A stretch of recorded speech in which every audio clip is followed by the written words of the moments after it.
Assalamualaikum warahmatullahi wabarakatuh. Salam sejahtera anak-anakku semua.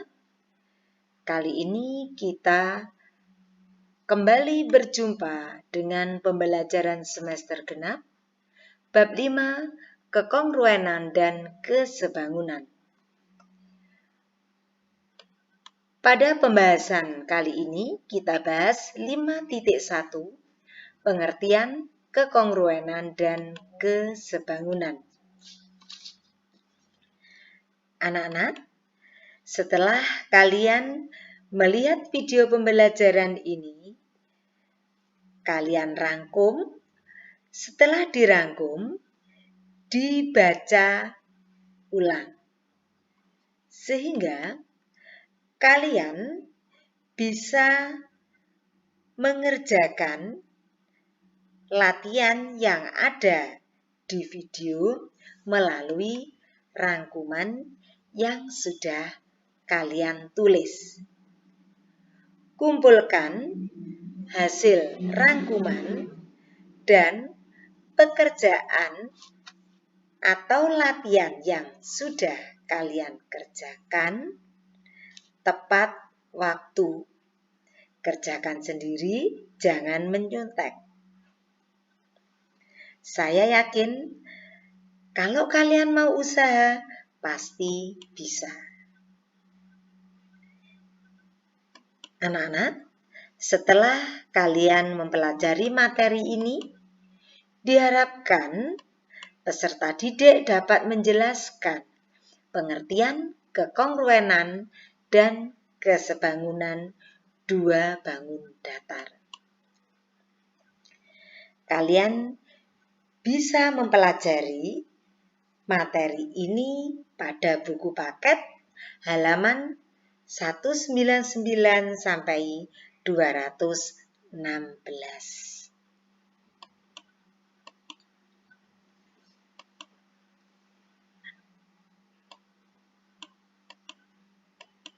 Anak-anak, ini adalah gambar Bapak Thales.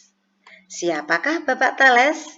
Kalau kalian membaca di buku paket, nah, Thales adalah ahli filsafat pertama. Beliau seorang yang pertama kali memikirkan tentang asal mula terjadinya alam semesta. Sehingga mereka disebut sebagai perintis filsafat alam. Beliau juga seorang ahli bidang kesebangunan. Juga ahli astronomi atau perbintangan, dan juga ahli politik. Subhanallah. Adakah anak-anakku yang nantinya bisa meneruskan jejaknya Bapak Thales?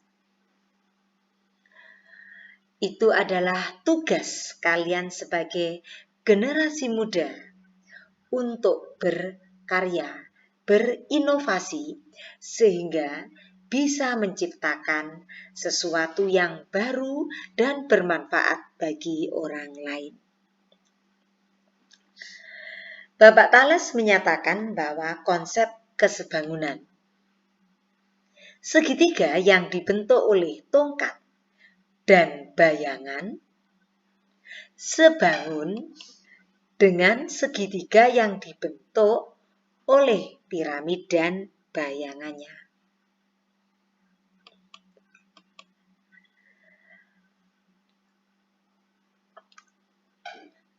Kongruen dan tidak kongruen. Coba kita perhatikan, ini adalah dua mobil. Bentuknya sama, ukurannya sama. Dua mobil ini disebut kongruen.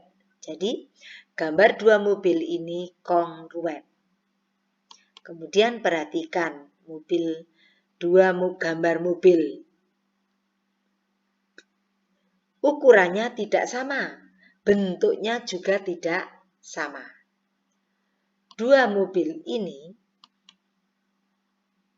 disebut tidak kongruen, juga tidak sebangun.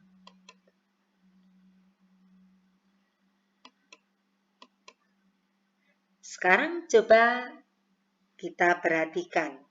Ini adalah dua kursi. Nah, dua kursi ini bentuknya sama, ukurannya sama. Dua kursi ini, gambar dua kursi ini disebut kongruen. Kemudian perhatikan, ada dua kursi. Nah, kursi yang satu besar, yang satu kecil.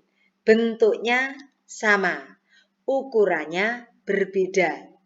Nah, dua kursi ini disebut tidak kongruen, tetapi sebangun.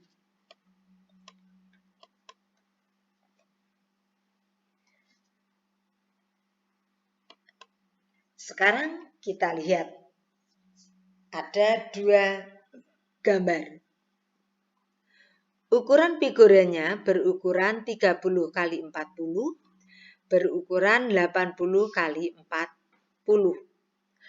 Nah, dua gambar ini dikatakan sebagai dua bangun yang tidak kongruen dan tidak sebangun.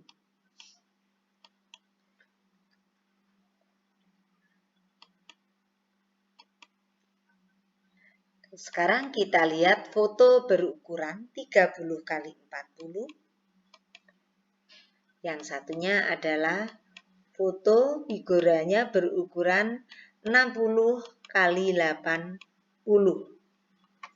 Nah, kita lihat di sini, dua bangun ini dikatakan dua bangun yang sebangun, tetapi tidak kongruen.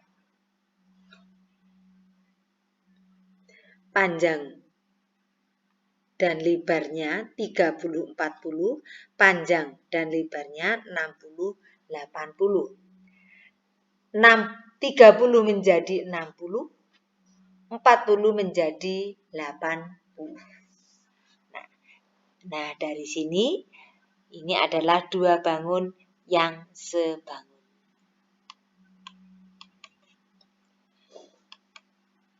Sekarang kita lihat dua persegi panjang. Dua persegi panjang ini disebut dua bangun yang kongruen. Kita lihat di sini bentuknya sama. Ukurannya juga sama. Disebut sebagai dua persegi panjang yang kongruen.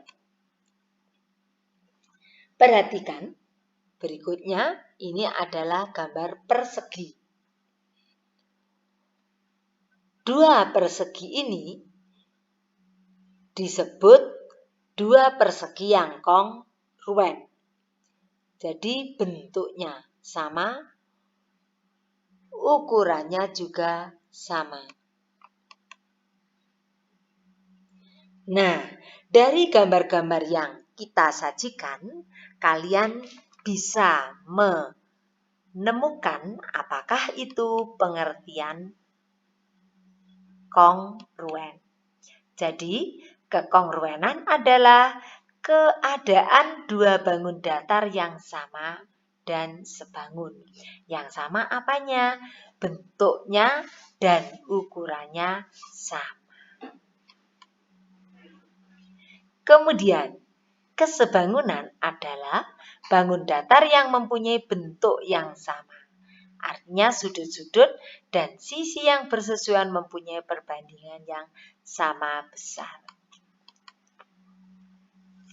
Nah, sekarang kita kembali ke materi yang lalu. Kita saat membahas transformasi. Transformasi itu ada 4 macam, kemarin sudah kita pelajari, ada pencerminan atau refleksi, ada translasi, ada rotasi, dan dilatasi. Perhatikan kalau sebuah segitiga ABC yang berwarna kuning dicerminkan terhadap cermin warna merah ini menghasilkan segitiga warna merah. Ternyata segitiga sebelum ditranslasikan dan segitiga hasil refleksi merupakan dua segitiga yang kongruen.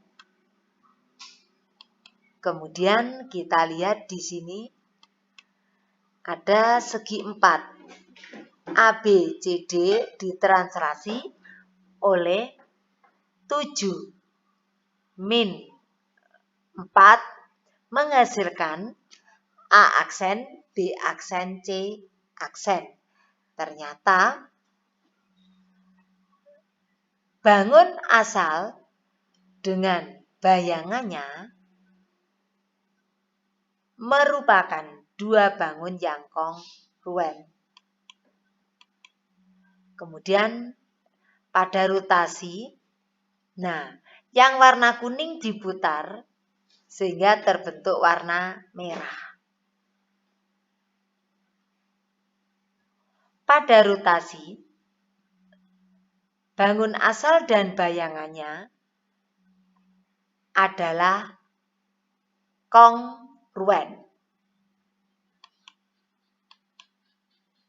Nah, di sini ada segitiga ABC didilatasi terhadap titik O atau titik asal 0,0 dengan faktor skala min 2 menghasilkan bayangan A aksen, B aksen, C aksen. Segitiga ABC sebangun dengan segitiga A aksen, B aksen, C aksen. Kita perhatikan di sini OA, kemudian OB, OC, kemudian ada OA aksen, OB aksen, dan OC aksen. Nah, karena ini faktor skalanya min 2, maka di sini dari titik O kita tarik garis ke A, kemudian kita tarik garis untuk membantu ini ya. Nah, ternyata di sini OA aksen sama dengan 2 kali OA, OB aksen sama dengan 2 kali OB, dan